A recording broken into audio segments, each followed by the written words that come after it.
Liverpool have played amazing so far this season. So amazing in fact that I even made a video talking about how Liverpool is giving me hope and that they have the potential of winning everything this season, with us currently being first place in the Premier League, first in the Champions League, in the Carabao Cup semi-finals, and still being in the FA Cup this season. But I made that video right after that 5-0 masterclass away to West Ham, which was our last game of 2024. But since I made that video, Liverpool have gone winless in our first 2 games of 2025. Did I jinx Liverpool on our route to greatness? Did Mackwell pass on his ultimate jinxing powers to me accidentally? Well, let's take a look at our poor start in 2025. So the first game we played in this new year, we had to play our arch enemies, Manchester United. Now heading into this game, I'm not gonna lie, I was feeling super confident. In fact, play the clip of me from the previous video talking about this game. Also, by the time this video comes out, we probably would have already played Manchester United at home. And if we didn't win this game, I'm gonna be pissed. And to be fair to myself, I had a pretty good reason of feeling that overconfident in my side. After all, earlier on in the 24-25 season, we did slap up Man United 3-0 in preseason, and then slapped up United again in the third game of the Premier League campaign, beating them 3-0 away from home at Old Trafford. And honestly, the scoreline should have been higher too. Plus, we've beaten these guys 4-0, 5-0 at Old Trafford, and 7-0 at home, all within the past 3 to 4 years. And that 7-0 result happened at one of our worst seasons in the Klopp era. So why should I not feel confident going up against Man United at Anfield when we're easily the best team in England right now and one of the best teams in Europe? And Manchester United are dog shit. Like, bro, they're currently 13th place in the league right now. They were lower before this game even happened. Of course, I was gonna feel like we were gonna slap them up again, bro. But my overconfidence would strike against me because this game did not go the way I thought it would at all. In fact, in what seemed like the first time this season, Ruben Amorim was cooking with his overrated squad, and he was making them play some proper football. I literally thought that United weren't gonna sniff anywhere near our goal, but I was wrong because it happened a couple of times, with Diego Dallo actually crossing the ball to Amad Diallo, who was free, but instead of heading it into the net, he headed it back out. Bro wanted to be the next Virgil van Dijk or something. I got no idea what he was trying to do. To be fair though, the ball from Dallo was kind of behind him, so yeah. Then later on in the first half, Højlund got in behind Trent Alexander-Arnold, who was the weak link all game. We'll get to that. And if it wasn't for a great Alisson save, we would have been down early to the shit United side in the opening 45 minutes. And speaking of Højlund, bro, I can't believe that United would actually spend the big bucks on this guy. He's actually meaty. Bro is genuinely the Walmart Haaland, and that's low-key a compliment. But anyways, even with United getting a couple of great chances, it's not like my club wasn't doing anything. Sure, we weren't doing that good defensively, but offensively, we were looking alright. Luis Diaz had an early chance that he scuffed. Gakpo's chance 1 minute later was saved by Onana. Then another minute later, McAllister had the best chance to put Liverpool up front, but his volley went straight into Onana's legs and he saved it. Maka should have probably scored there, I'm not gonna lie, but he probably expected Onana just to miss the ball like he usually does. Shit, that was what I was kind of expecting too, if I was keeping it 100. Then, closer to the 30th minute mark, Gravenberch's long shot went just wide, and then Salah scuffed his shot on the edge of the box shortly after. Now, even though Liverpool got more opportunities, both teams got good ones, but nobody could convert, which meant that the game was heading into halftime 0-0. But the second half would come with the goals and the headlines, like a lot of them. Now, Liverpool would begin the second half on the brighter foot, but it actually would be United who would make it count. And of course, it had to be him. No, not Bruno Fernandes. No, not Amad Diallo. No, not Højlund. No, not Xerxes. Be serious, it was never gonna be Xerxes. But who else other than the 5'6" short king, the center back, Lisandro Martinez? Because in the 52nd minute, Trent Alexander-Arnold gets caught sleeping, and for some reason, Lisandro Martinez is playing striker, snuck in behind him, and scored an unsavable belter with his left foot that hit the crossbar and in to put United at 1-0 unexpectedly at Anfield. I couldn't believe my eyes when this went in, man. We just nailed these guys 3-0 a few months ago. How the hell are we down 1-0 to these guys? And this goal did come from a misplaced pass from Trent, who, like I said, was horrid all game. He lost possession 25 times, conceded 2 fouls, only had 1 chance created, 1 shot, and won none of his 5 duels. This man's head was already thinking about having buddy time with Jude Bellingham at Real Madrid. Bro was playing so bad that Roy Keane even said that he isn't Real Madrid material right now, and more like Tranmere Rovers. That's actually a violation from Roy Keane, bro. I'm not gonna cap. That was literally just so unnecessary. There was no reason for him to be saying all that. Oh, that was uncalled for. But back to the game, Liverpool was so wide they were on top of the table only around 6 minutes later, because Gakpo, who's been so good this season, man, he's pretty much become a locked-in starter on the RNA slot this season. All he needed was a Dutch coach who played him on the left, and he was ready to cook. But anyways, Gakpo gets the ball in the 58th minute, sends De Ligt all the way to Zimbabwe, and then blasts the ball into the far top corner to bring the game back level for Liverpool. And from here on, I had a feeling that we would come back and win this game, and it was looking like that with us piling on the pressure heavily after that Gakpo goal, because around 8 minutes after that, Trent would cross in the ball that would eventually hit De Ligt's hand, and not even United fans that I was watching the game with could complain about that handball. That shit was so blatantly obvious. De Ligt low-key almost single-handedly sold the game for Manchester United, bro. And of course, Salah stepped up, and I was confident that the ball was going into the back of the net, which it did. But low-key, Onana almost saved that one. That was kind of scary. And when that goal went in, man, I thought the 3 points were in the bag. Arsenal dropped points like the day before too. Surely we would capitalize and go 8 points clear at the top of the table, right? Well, wrong. Because around 10 minutes after Liverpool scored, Garnacho was wide open on our right hand side. Yeah, that side again. And would cross the ball into Amad Diallo, who would get another goal versus Liverpool and tie up the game 2-2. Amad Diallo, haven't you haunted my club enough, bro? Just leave my team alone, man. Come on now. Robbo though, how did you give Diallo that much space to shoot? But whatever. Anyways, the game would still have more drama before it ended, because at around the 90th minute, Liverpool were still piling on the pressure, getting close to a third goal. But it would actually be United who would get the best chance to win the game at the end, because at around the 90+7th minute, Liverpool would get caught out after trying to counterattack, and the Dutch R9, some say, Xerxes, scores the ball into Harry Maguire, who had a wide open net to score in, but instead hit it over the goal. Now, even though yes, Maguire missed a golden opportunity that would have given United a 3-2 victory at Anfield, I gotta defend the squarehead here for a second. He's not a striker, and for some odd reason, instead of Xerxes feeding him the ball on the ground, bro hit the Ozil dink pass to Maguire. Bro, Xerxes, Maguire is not a striker. Just give him the ball normally, man, on the ground. What the hell are you doing? But I'm not complaining, because if United won this game, let's just say I would have done unspeakable things. But anyways, that was that. Liverpool drew to Manchester United 2-2 after spanking them previously, and we drew our first game of 2025. Now, there are a ton of reasons why we slipped up this one. First, Trent Alexander-Arnold. I mean, I love my boy, but bro, he was absolutely booty cheeks, and he's used to showing those out, huh? But to be fair, the whole overall team, apart from a couple of players, had poor games. It wasn't just him, if I was being honest. And two, I mean, Almiron did set up good against us. Even Arne Slot talked about it, saying him using Dalot and Bruno to single out Trent and make him look bad was a masterclass on his part. So fair enough. Liverpool right now isn't the final product, you feel me? We're still learning and shit, so slipping up isn't the end of the world. Plus, we're still 6 points ahead at the top of the league table with a game in hand. So everything still might be okay, guys. Don't panic yet. But after this, it was time to play in the first leg of the Carabao Cup semi-final against Tottenham Hotspur. You know, a side we literally just spanked the hell out of 6-3 away from home at their stadium. So surely with this game being played at their stadium again, I wasn't expecting a similar result, but I can't lie, y'all, I was expecting a win. And it's not like we played the B team either. I mean, other than Kwanzaa, Connor Bradley, and Tsimikas, this team was filled with starter quality players like Salah, Gakpo, McAllister, Gravenberch, Van Dijk, etc. So was I wrong in us expecting to get the win? Of course not. But from the very first minute, we were put on the back foot. First due to a great chance from Dragusin in the 6th minute, and also speedy recovery to Bentancur, of course. Then at around the 22nd minute, Son puts in a great cross, which also gets saved by Alisson, etc. But Liverpool would also slowly get into the match towards the later stages of the first half, like Salah's long shot in the 24th minute, Maka's header in the 33rd minute, another half solid chance in the 45th+3rd minute, Gakpo's long shot a few minutes after that, and then another Gakpo chance a few minutes after that. But all in all, the first half ended 0-0, with neither team getting a massive chance, you feel me? Wait, massive? And do you know what else is massive?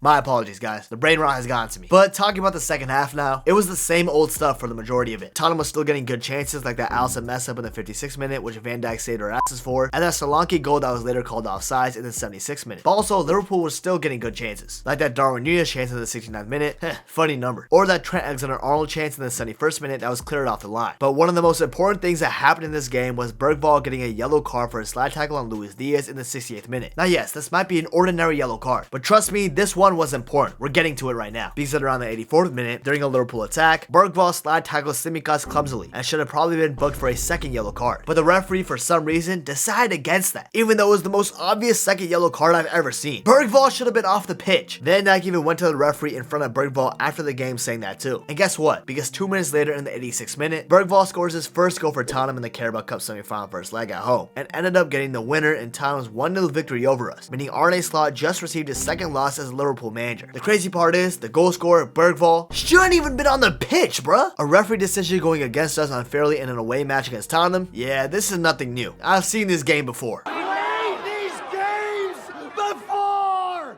I played these games before! But anyways, we received a loss in our second game in 2025. Even though it was such bullshit. Even Van Dijk was fuming after the game too during the post-match interviews. He made a mistake in my opinion, and I told him that. Quite obvious, I think, and everyone on the sideline knew exactly that it was supposed to be a yellow. But what's weird about all this is that the universe is clearly against me. I literally just made a video talking about how good Liverpool have been and how we can win a lot of trophies this year. But then the following 2 games after I made the video in 2025 was a draw to Manchester United and a loss to Tottenham. Did I really acquire Max's jinxing powers? Please get that shit away from me, man. I'm sorry, Liverpool fans. I didn't mean to jinx us. And yes, I know we just beat Accrington Stanley 4-0 in the FA Cup, but come on, it's a League 2 side. Not even Max could jinx something like this. And shout out to Accrington Stanley too. They did play pretty well. Overall, do you guys think I really jinxed Liverpool? And how do I undo this? Because man, I just want to see my club win some trophies this year, bro. That's it. But anyways, if you enjoyed this video, please remember to subscribe. I would really appreciate it. Also, follow my Twitter, Instagram, Twitch, and join the Discord community. All the links are in my YouTube description. And last but not least, if you want to learn more about the worst week of my life, aka Liverpool losing 2 of the biggest trophies in just 1 week, you definitely want to check out this video right here. You won't regret it.